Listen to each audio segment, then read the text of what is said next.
தேவனே, இந்த நாளை காணச் செய்த உமது கிருபைக்காக உமக்கு நன்றி செலுத்துகிறோம் ஐயா. இப்பொழுதும் நாங்கள் வாசிக்கவும் கேட்கவும் போகிற அந்த வசனங்களை உம்முடைய கரங்களில் ஒப்படைக்கிறோம்.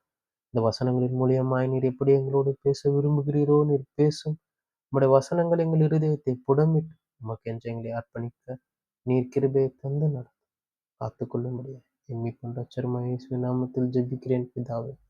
ஆமென், ஆமென். நீதிமொழிகள் 25ஆம் அதிகாரம். யூதாவின் ராஜாவாகிய எசேக்கியாவின் மனுஷர் பேர்த்தெழுதின சாலமோனுடைய நீதிமொழிகள். காரியத்தை மறைப்பது தேவனுக்கு மேன்மை, காரியத்தை ஆராய்வது ராஜாக்களுக்கு மேன்மை. வானத்தின் உயரமும் பூமியின் ஆழமும் ராஜாக்களின் இருதயங்களும் ஆராய்ந்து முடியாது. வெள்ளியினின்று களிம்பை நீக்கிவிடு, அப்பொழுது தட்டானால் நல்ல உடைமை பிறக்கும். ராஜாவின் முன்னின்று துஷ்டரை நீக்கிவிடு, அப்பொழுது அவனுடைய சிங்காசனம் நீதியினால் நிலைநிற்கும். ராஜாவின் சமூகத்தில் மேன்மை பாராட்டாது, பெரியோர்களுடைய ஸ்தானத்தில் நில்லாது. உன் கண்கள் கண்ட பிரபுவின் சமூகத்தில் நீ தாழ்த்தப்படுவது நல்லதல்ல.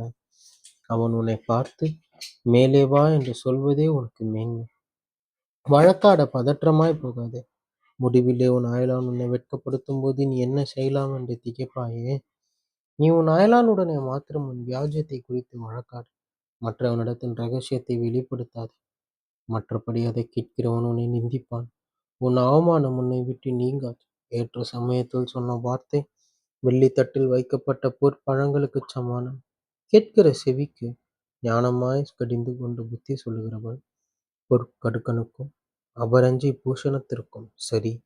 கோடை காலத்தில் உறைந்த மழையின் குளிர்ச்சி எப்படி இருக்கிறதோ அப்படியே உண்மையான ஸ்தானாபதியும் தன்னை அனுப்பினவனுக்கு இருப்பான்.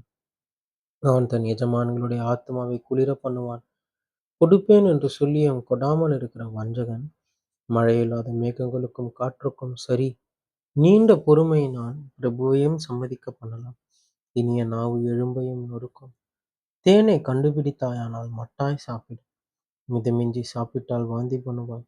உன் அயலான் சலித்து உன்னை வெறுக்காதபடிக்கு அடிக்கடி அவன் வீட்டில் கால் வைக்காதே.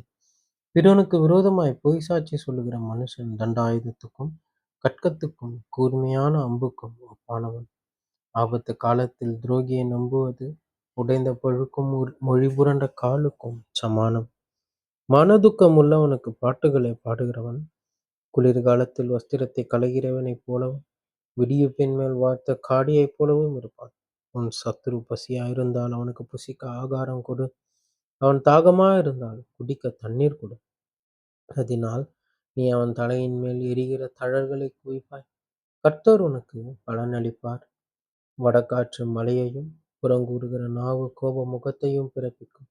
சண்டைக்காரியோட ஒரு பெரிய வீட்டில் குடியிருப்பதை பார்க்கிலும் வீட்டின் மேல் ஒரு மூலையில் தங்குவதே நலம். தூர தேசத்தில் இருந்து வரும் நற்செய்தி விடாய்த்த ஆத்மாவுக்கு கிடைக்கும் குளிர்ந்த தண்ணீருக்கு சமானம்.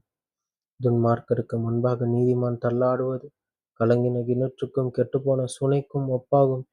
தேனை மிகுதியாய் உண்பது நல்லதல்ல, தற்புகழை நாடுவதும் புகழல்ல. தன் ஆவியை அடக்காத மனுஷன் மதிலிடிந்த பாழான பட்டணம் போல் இருக்கிறான் என்பதே. ஆமேன், ஆமேன். இப்பொழுது வாசித்த கேட்ட இந்த வசனங்களுக்காக உமக்கு நன்றி செலுத்துகிறோம். ஒவ்வொரு நாளும் உமது வசனங்களை கேட்கவும் அதன்படி நடக்கவும் இன்னும் அந்த கிட்டி சேரவும் எங்களுக்கு நீர் கிருபையை தந்து நீர் நடத்தும் ஐயா. நீர் எங்களோடு இரு. நாள் முழுவதும் உடைய கிருபை எங்களை தாங்கி கொண்டு நாங்கள் உம்மை பற்றி கொண்டு எப்பொழுதும் உம்முடைய சமூகத்தில் தரித்திருக்கிறவர்களாய் மாற்றி எங்களை நீர் நடத்தும். நீர் ஆசீர்வதித்து காத்து பாதுகாத்து கொண்டு இயேசுவின் நாமத்தில் ஜெபிக்கிறேன் பிதாவே. ஆமேன், ஆமேன்.